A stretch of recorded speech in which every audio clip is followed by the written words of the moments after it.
Hello বন্ধুরা, কেমন আছো সবাই? আশা করি সবাই খুব ভালো আছো, সুস্থ আছো। আর তোমাদেরকে জানাই অনেক অনেক স্বাগত আমার চ্যানেলে। আবারও নিয়ে চলে এসেছি তোমাদের জন্য নতুন একটি ভিডিওটি শেষ পর্যন্ত দেখার অনুরোধ জানিয়ে আজকের ভিডিও শুরু করছি। শ্রীমদ্ ভাগবত পুরাণে বলা হয়েছে, যদা যদা হি ধর্মস্য গ্লানির্ভবতি ভারত অভ্যুত্থানম অধর্মস্য তদাত্তনং সৃজামহম পরিত্রাণায় হি সাধুনং বিনাশয় চ দুষ্কৃতম ধর্ম সংস্থাপনার্থায় সম্ভবামি যুগে যুগে। অর্থাৎ এই পৃথিবী যখনই পাপের ভারে ভরে উঠেছে, তখনই নানা অবতার রূপ ধারণ করে যুগে যুগে আবির্ভূত হয়েছেন স্বয়ং নারায়ণ। গরুড় পুরাণে বিষ্ণুর অবতার সম্বন্ধে বিস্তারিত উল্লেখ করা হয়েছে। কথায় বলা হয় বিষ্ণুর 10 অবতার। সেই 10 অবতারের কি নাম, তার কি রূপ, কেন তিনি আবির্ভূত হয়েছিলেন, তা নিয়েই আজকের এই ভিডিও। ভগবান বিষ্ণু বিভিন্ন যুগে 10টি অবতারে নিজেকে বহিঃপ্রকাশ করেছেন, যেমন মৎস্য অবতার, কুর্ম অবতার, বরাহ অবতার, নৃসিংহ অবতার, বামন অবতার, পরশুরাম অবতার, রাম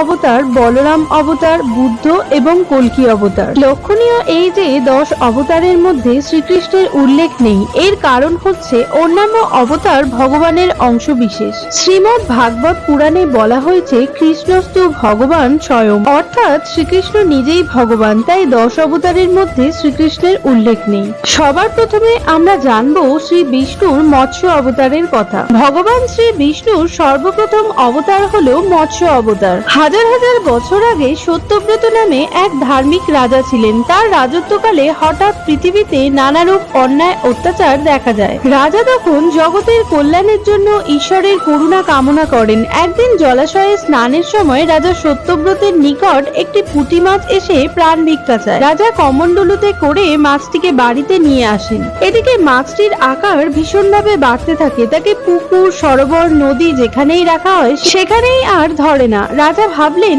ইনি নিশ্চয়ই নারায়ণ। নারায়ণ বিষ্ণুর আরেক নাম। রাজা তখন মাছটির স্তব স্তুতিতে লাগলেন। তখন মৎস্যরূপী নারায়ণ রাজাকে বললেন, 7 দিনের মধ্যেই জগতের প্রলয় হবে। তোমার ঘাটে এসে একটি স্বর্ণতরী ভিড়বে। তখন তুমি বেল, সব রকমের জীব দম্পতি, খাদ্যশস্য ও বৃক্ষবীজ সংগ্রহ করে তাদের নিয়ে সেই নৌকোয় উঠবে। আমি তখন শৃঙ্গধারী মৎস্যরূপে আবির্ভূত হব। তুমি তোমার নৌকাটি আমার শৃঙ্গের সঙ্গে বেঁধে রাখবে। এরপর মহাপ্রলয় শুরু হলো। রাজা মৎস্যরূপী ভগবান শ্রী বিষ্ণুর নির্দেশ মতো কাজ করলেন। তখনই ধ্বংস থেকে রক্ষা পেল সকলেই। এভাবেই মৎস্য অবতার রূপে ভগবান শ্রী বিষ্ণু সৃষ্টিকে রক্ষা করলেন।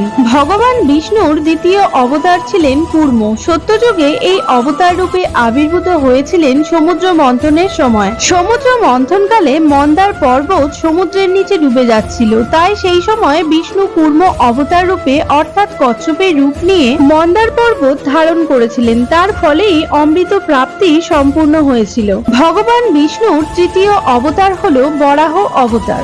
ভগবান বন্য শূকরের রূপ নিয়ে সত্যযুগে আবির্ভূত হয়েছিলেন। পুরাণ অনুযায়ী পৃথিবীকে হিরণ্যাক্ষ নামে মহা শক্তিশালী অসুরের হাত থেকে রক্ষা করতেই তার মর্তে আসা। হিরণ্যাক্ষ পৃথিবীকে মহাজাগতিক সমুদ্রের নিচে লুকিয়ে রেখেছিলেন। হাজার বছর ধরে যুদ্ধের পর হিরণ্যাক্ষকে বধ করে পৃথিবীকে উদ্ধার করেন বরাহরূপী বিষ্ণু। বিষ্ণু চতুর্থ অবতার রূপে আবির্ভূত হয়েছিলেন নৃসিংহ বা নরসিংহ।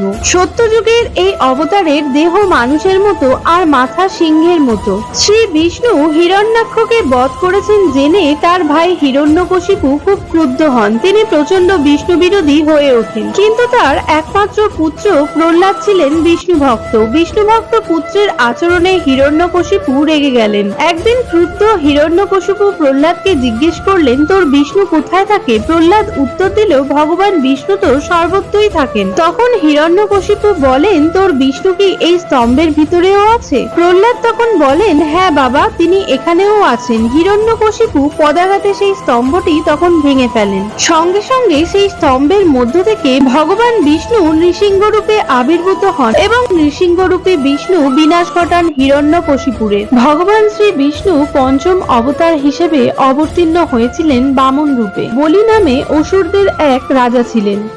যিনি দেবতাদের থেকে স্বর্গরাজ্য কেড়ে নেন। দেবতারা স্বর্গ হারিয়ে বিপদে পড়েন। তখন দেবতাদের রক্ষায় বিষ্ণু বামন রূপ ধারণ করেন। বলেছিলেন অতি দানী ব্যক্তি অসুর অধিপতি যজ্ঞের আয়োজন করলে ভগবান বিষ্ণু সেখানে বামন অবতার রূপে আবির্ভূত হয়ে তিনি পা রাখার মতো জমি চান। বলি তা দিতে রাজি হয়ে যান। বিষ্ণুদেব তারপর এক পা স্বর্গে অন্য পা মর্তে রাখেন আর তার পেট চিরে তৃতীয় এক পা বেরিয়ে রাখার জায়গা চাইলে বলি তখন তার মাথা পেতে দেন। বামন রূপে ভগবান বিষ্ণু তখন বলির মাথায় পা রেখে তাকে পাতালে নামিয়ে দেন।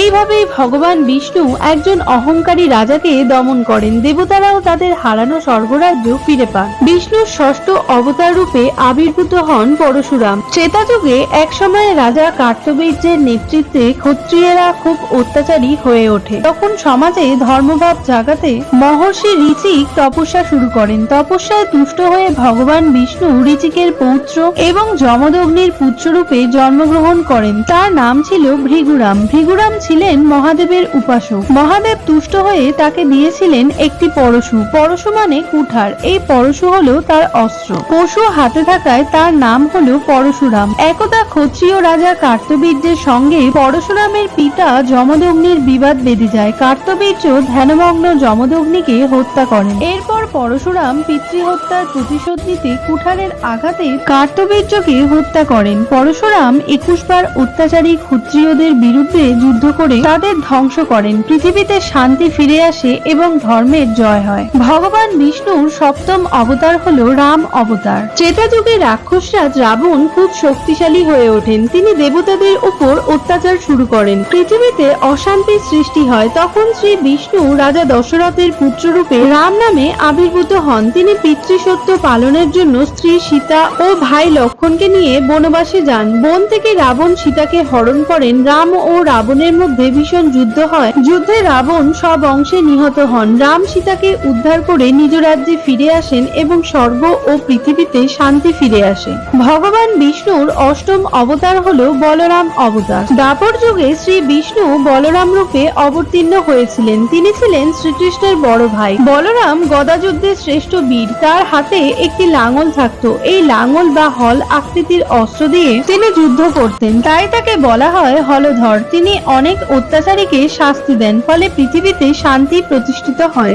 ভগবান বিষ্ণুর নবম অবতার হলো বুদ্ধ অবতার। খ্রিস্টপূর্ব ষষ্ঠ শতকে মানুষের মন থেকে হিংসা নীচতা দূর করতে শ্রী বিষ্ণু রাজা শুদ্ধোদনের পুত্ররূপে জন্মগ্রহণ করেন। তার নাম রাখা হয় গৌতম। পরে তিনি বোধি অর্থাৎ বিশেষ জ্ঞান লাভ করে গৌতম বুদ্ধ নামে পরিচিত হন, যিনি অহিংসার বাণী প্রচার করে মানুষকে শান্তির পথ দেখান। তার ধর্মের মূল কথা ছিল জীব সেবা এবং অহিংসা পরম ধর্ম। তিনি জীব সেবা ও অহিংসার উজ্জ্বল দৃষ্টান্ত রেখেছেন। আর বিষ্ণুর দশম ও শেষ অবতার হলেন কল্কি অবতার। এতক্ষণ আমরা যে সমস্ত অবতারদের কথা জানলাম তারা পৃথিবীতে আবির্ভূত হয়ে গেছেন, কিন্তু কলির শেষ প্রান্তে অন্যায় দমন করতে শ্রী বিষ্ণু কল্কি রূপে আবির্ভূত হবেন। পুরাণ মতে সাদা ঘোড়ায় তলোয়ার হাতে নিয়ে তিনি আবির্ভূত হবেন। তিনি জীবের দুঃখ দূর করার জন্য সচেষ্ট হবেন। এই খড়গ দিয়ে তিনি অত্যাচারী ব্যক্তিদের হত্যা করবেন। মানুষের দুঃখ দূর হবে, পৃথিবীতে শান্তি প্রতিষ্ঠিত হবে। কলিযুগের অবসান ঘটিয়ে সমস্ত পাপের মুক্তি ঘটিয়ে তিনি পুনরায় সত্য যুগের সূচনা করবেন। তো বন্ধুরা, আজকের ভিডিওতে শেয়ার করলাম ভগবান শ্রী বিষ্ণুর 10 অবতার সম্পর্কে। আর ভিডিওটি কেমন লাগলো তা কমেন্ট করে অবশ্যই জানিও। ধন্যবাদ জানাই সবাইকে আমার এই ভিডিওটি দেখার জন্য।